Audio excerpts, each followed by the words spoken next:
Now we're doing a new talk title, and it's about Lent, and it's called Dying to Live, the Real Work of Lent. So it's Lent, right? And last Wednesday was Ash Wednesday, which begins the season of Lent. And of course, what this means is that it's time. It's time for this preparation, moving into the celebration of Easter, right?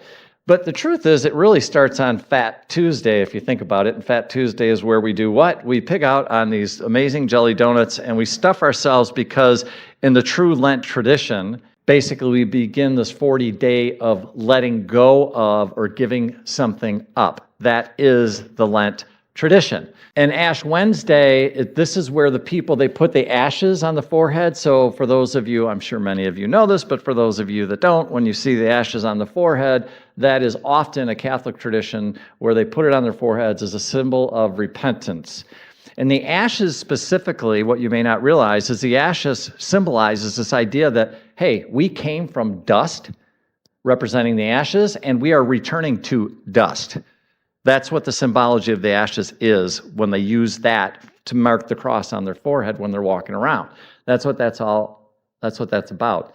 Often during that time, you'll hear in Christian tradition, this chapter from Genesis, remember that you're dust and to dust shall you return.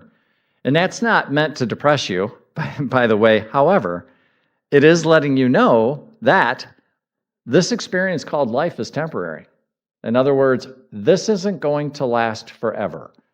And just remember that. And again, if anything, it's used to kind of wake you up. To kind of wake up, folks. Wake up. It's a wake-up call, right? So Lent is usually about picking something you really like, and you stop doing it for 40 days, and instead you replace that with your devotion to God. So that's what the true tradition is. And so most people think that, well, I'm going to give up coffee, alcohol, carbs, and when you sit there and go through the entire list of whatever it is that you could give up, it's like, well, you might as well give up joy, because you're not going to have any fun without all that stuff, right? Honestly, it's like, really? Come on, man. Which is fine. I mean, let's face it, discipline is good. But if the only thing that you're giving up is caffeine or alcohol or whatever it is that you decide to give up, and yet you still have chronic negative thinking every day, all day, 24/7, we need to talk about that. Because as in any of the traditions, we do things at Unity a little bit differently than the classic traditions. Not that there's anything wrong with the classic traditions, but we are going to absolutely take this concept deeper, okay? So in the book, Keep a True Lent by Charles Fillmore, I'm going to just read the beginning of it because I think it's really powerful and insightful. And Fillmore says that the Christian world is once again observing the Lenten season, a season of prayer and fasting that precedes the joyous festivity of Easter. It is commonly believed that the Lenten period has to do with the events of the 40 days preceding the resurrection. This is an erroneous idea.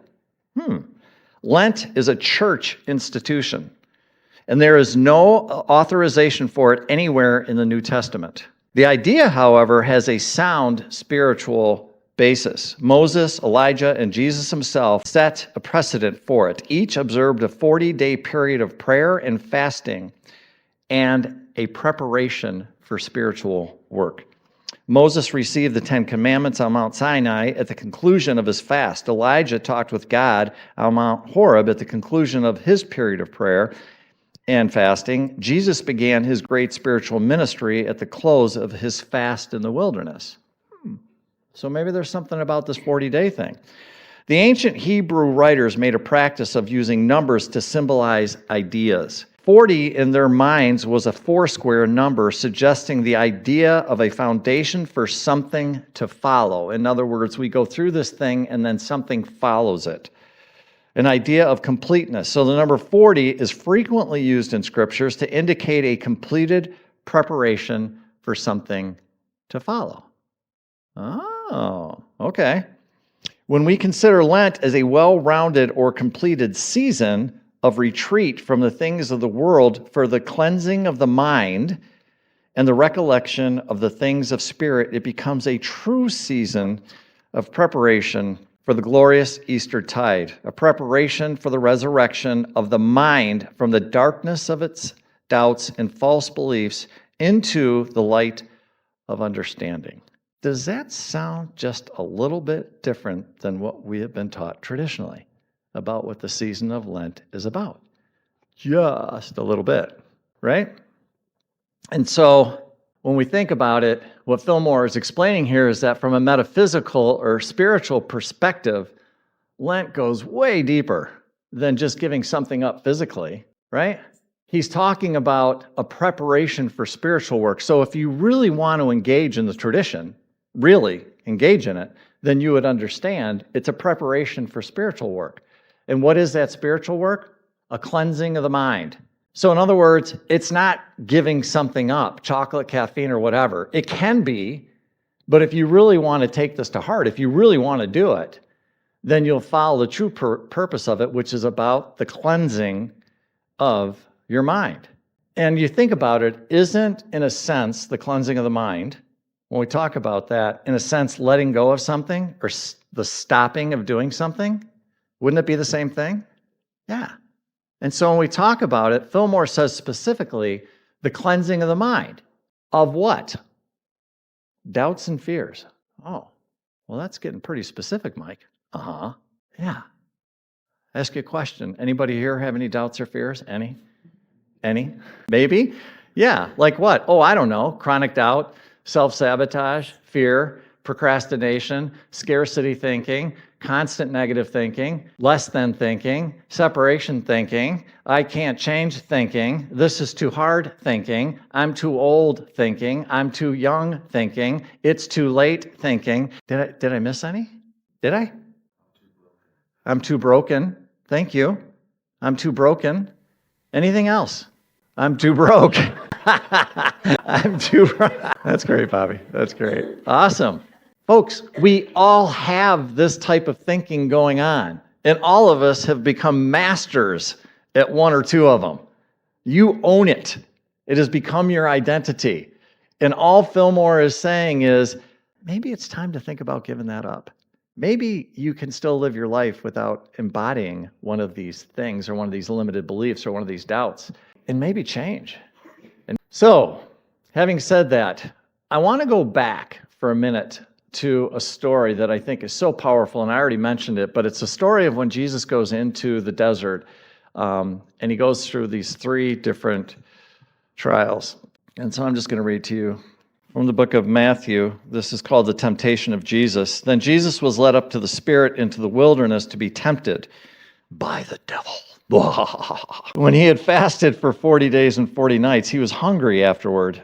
And then it goes on to call, it switches from calling him the devil to the tempter. Isn't that interesting? So he went from being called the devil to the tempter. The tempter came to him and said, if you are truly the Son of God, command these 3 stones to become bread. But he answered, it is written, man shall not live by bread alone, but by every word that proceeds out of the mouth of God. Then the devil took him into the holy city. He set him on the pinnacle of the temple and said to him, if you are the Son of God, throw yourself down, for it is written, he will put the angels in charge of you, and on their hands they will bear you up, so that you don't dash your foot against a stone. And Jesus said to him again, it is written, you shall not test the Lord your God. Again, the devil took him to an exceedingly high mountain and showed him all the kingdoms of the world and their glory. He said to him, I will give you all of these things if you will fall down and worship me. Then Jesus said to him, get behind me, Satan, for it is written, you shall worship the Lord your God, and you shall serve him only. And then the devil left him. And behold, angels came and served him. So, that's the traditional story. Of course, we're going to look at that a little bit differently, aren't we? Because that's what we do here. So let's talk about that for a minute. So think about this from, first of all, the setting. What is the setting? The setting is Jesus is being led into the wilderness. He was led by Spirit. Something was calling him, go do this thing. And so the first thing to realize is like Jesus was following his intuition. Something was calling him like, hey, I have some work to do. I'm going to go do that work. It was by spirit. It was something inside of him. And what I would tell you is, like Jesus, we all have this little thing at times that's going to show up and tap us on the shoulder and say, hey, it's time. It's time. It's time. Everybody in this room right now knows exactly what I'm talking about. It's not a question of if something's tapping you on the shoulder at times. It's a matter of, are you listening to it? And are you going to honor it? And are you going to follow what it's telling you it's time for? That's the million-dollar question, right? The wilderness is not a punishment. Some people think, well, if I go out into this wilderness, if I have to go out into the desert, it's a punishment. It's not. It's actually the beginning of an initiation. So when you're getting tapped on the shoulder, hey, it's time, that is not punishment. That is not you being called to the shed to get whipped. It's not. It's an invitation. It's an initiation. It's time for you to change. That's what it's for, right? Metaphysically, the wilderness represents a state of being stripped down awareness. There's no distractions. Look at, you're walking in the middle of the desert. What is there to look at other than sand and sit there and think to yourself, my God, is it hot? There's nothing else. It's you and God are hanging out. No distractions, right? Nothing. And by doing this, this is where all of a sudden these false beliefs, this doubt, this fear, the shame, the blame, the guilt, the judgment, all the stuff surface because there's nothing left to hide. Where are you going to hide it? Where do you hide it in this picture? There's no place to hide it. Nowhere. And what that means is internally, when you actually decide to do this, what's going to happen is these false beliefs are going to bubble to the surface. Why? Because you are ready to release them. Do you get that? Do you get that when you start actually doing this work, legitimately doing this work, these things are going to start bubbling to the surface for them to be removed from your consciousness? That is why it's happening. It's not because you're going crazy. It's not because all of this garbage that we say, oh, this shouldn't be happening. This shouldn't be showing up. This is wrong. This is not good. It's the most beautiful thing that could happen to you. And truth, why? Because you're ready to let it go. Oh, is that why this is showing up? Yes. This is not because you're stupid. It's not because you're ignorant. It's not because you screwed up. It's because it's time to let it go. And that's what this process gives you, is the ability to honestly let go of these limited beliefs, these doubts, these fears, all of the things that will literally set you free, right? We already talked about the 40 days of fasting and what it represents, but fasting is not about the food.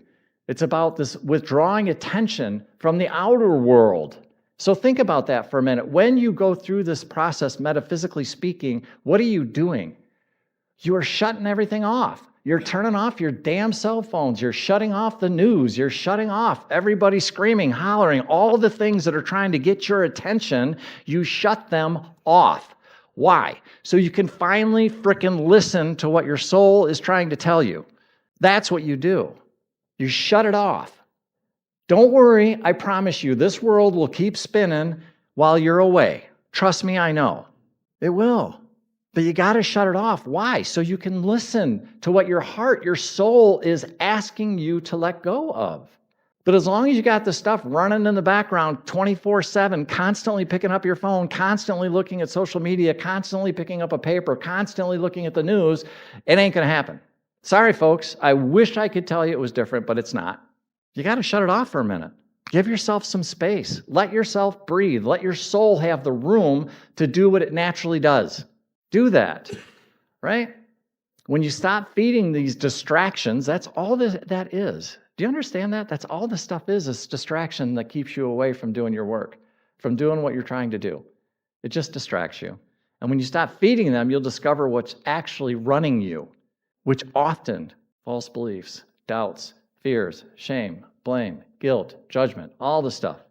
And then in the story, all of a sudden the devil shows up. Who's the devil? Metaphysically, the devil is not this red-horned being, being in sandals. That's not who the devil is. It represents the adversarial voice of error consciousness. So in other words, it's all of the limitations, all of them, that were put in you, not by you, by somebody else, that is constantly running in the back of your mind, that until you slow down and you start to process what I'm talking about, will constantly be going on in the back of your mind. It's the ego. The false self, the part of the mind that doubts your divine identity and doesn't have a problem constantly telling you that everything that you're not. That's what the ego's job is. The tempter or the devil only shows up when you're about to step into something greater. Did you know that? That's how this really works, by the way. You all of a sudden make a decision, I'm going to change. And you start looking at these thoughts, these beliefs, everything that I've been talking about, and all of a sudden you say, I'm going to change. Guess what's going to show up? All those thoughts, all those doubts, all those beliefs. They're all going to show up because that's how it works. Why? Because growth triggers resistance. I'm going to say that again. Growth triggers resistance. Why?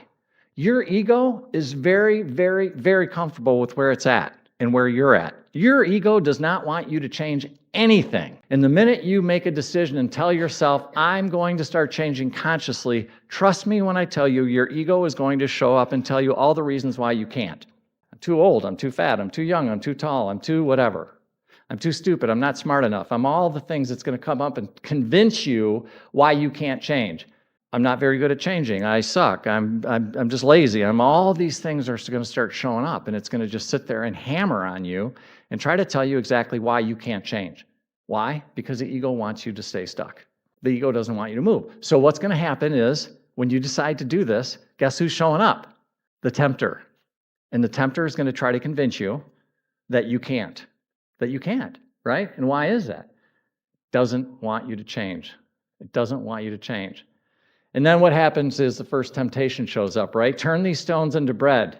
And then all of a sudden, every single one of these starts off with, well, if you are the Son of God, and I want you to pay attention to it because this is critical.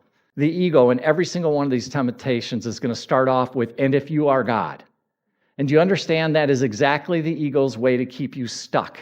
Because the ego is trying to convince you you are anything but divine, and it's going to go, well, if you're God, you should be able to walk on water. If you're God, you should be able to heal yourself. If you're God, you should be a multimillionaire. And if you're God, you wouldn't have any problems. And everything that follows after, if you are the Son of God, then is absolute garbage. You know why? Because you already are it. Do you get that?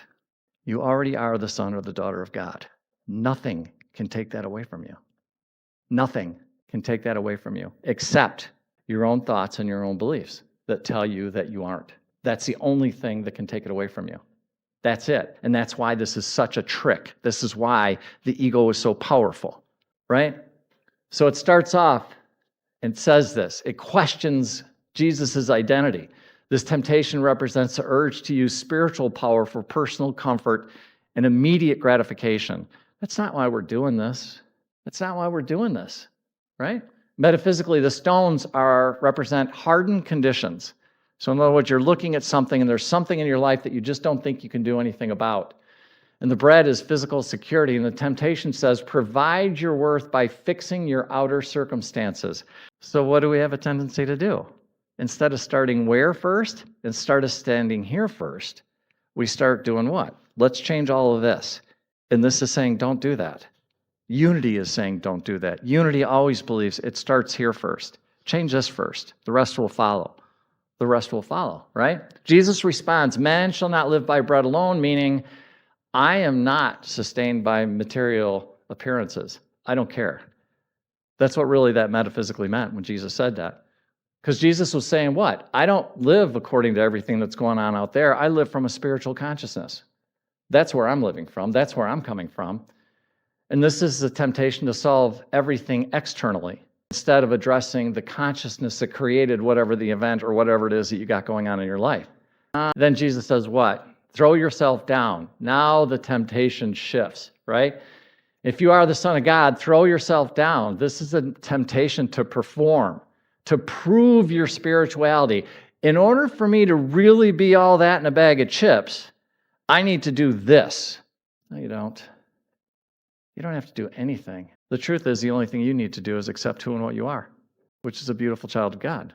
That's it. There is no, well, if I really had it figured out, then it would look like this, this, this, this, and this, and I would be able to do this, this, this, this, and this. Do you understand the setup in that? Why it's so tricky and why it's so conniving? Because it tries to convince you that unless you can do whatever it is that you're telling yourself, well, if I really had this figured out, then I would be able to do this. and then all of a sudden you can't do this, then the ego all of a sudden looks and goes, see, you're not that. You're not it. It won. It won, right? Metaphysically, it represents a spiritual ego. Show them who you are. Make a spectacle. Force God to rescue you. And Jesus says, you shall not tempt the Lord your God. Translation, spiritual maturity does not require theatrical proof.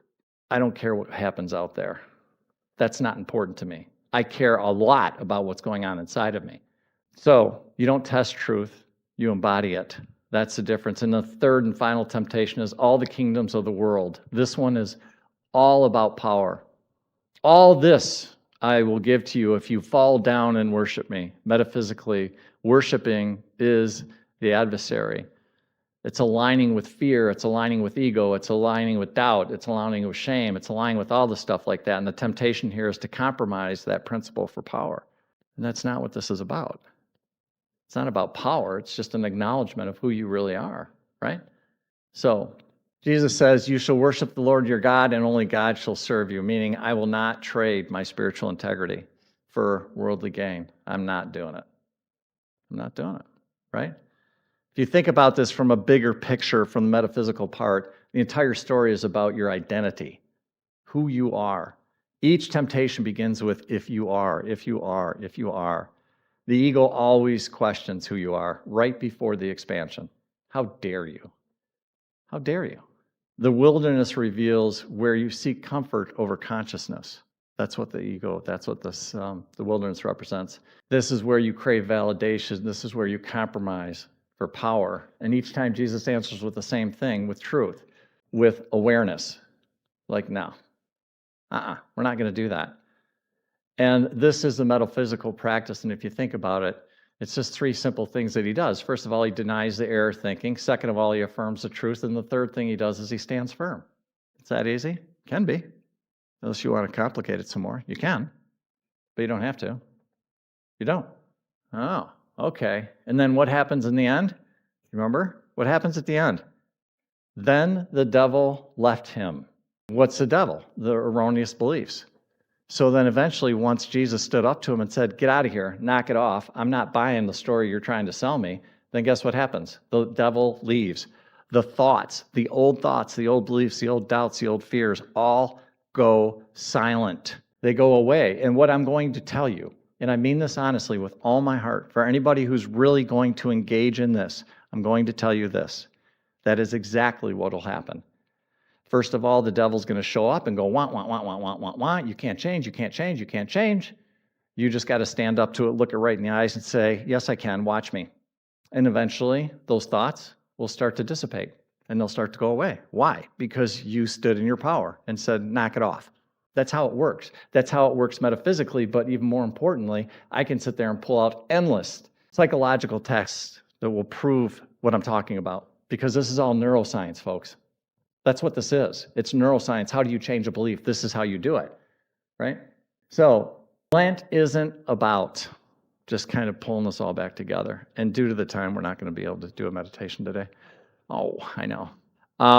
Just to kind of wrap things up, Lent isn't necessarily about giving up chocolate. I mean, it can be.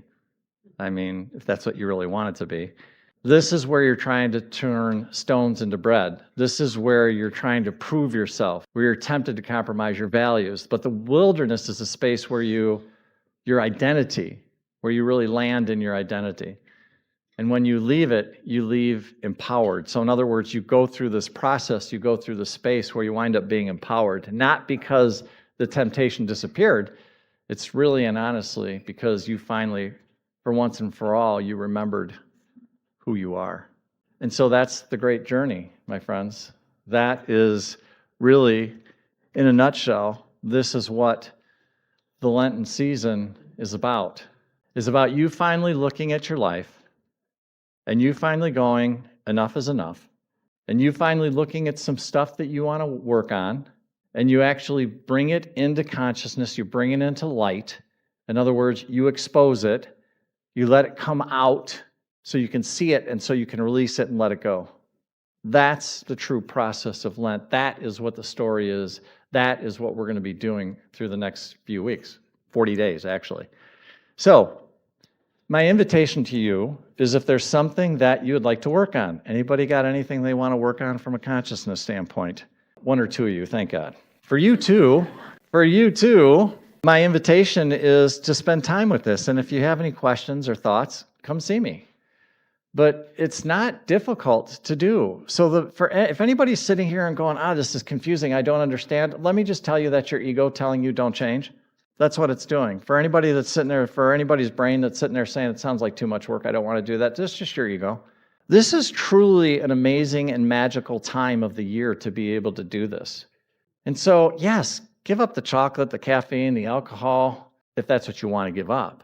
But I have a better idea. Why don't you give up some consciousness that no longer serves you and step into being a different person at a different level in a different way and showing up differently? I've already got my list, and now I'm inviting you to make your own. And if you have any thoughts on that, come and see me. Thank you again for being who you are. Thank you for showing up. Thank you for shining the way that you shine. Thank you for your light. And I know there's some people in here that go, he is not talking about me. Yeah, I am. You know why? Because I haven't forgotten who you are. That's why. You are a beautiful reflection of the divine. You are amazing. You are powerful. You are strong. You have got an unbelievable amount of light inside of you that's begging to come out. And so I just want to remind you of that. How incredibly beautiful you are. How lucky we are. How grateful we are to have you here. So thank you for joining us this morning. I hope there's a little tidbit in here that you can walk away with that might be able to help. And if it is, awesome. And if not, don't worry, because my belief is it'll show up, whether it's in a couple of days or a couple of weeks. All of a sudden you're going to go, oh my God, there it is. He was right, because of who and what you are. So thank you. Thank you for joining us. Thank you for being here. You're amazing. Just amazing. God bless you. Namaste and Namaste. Thank you.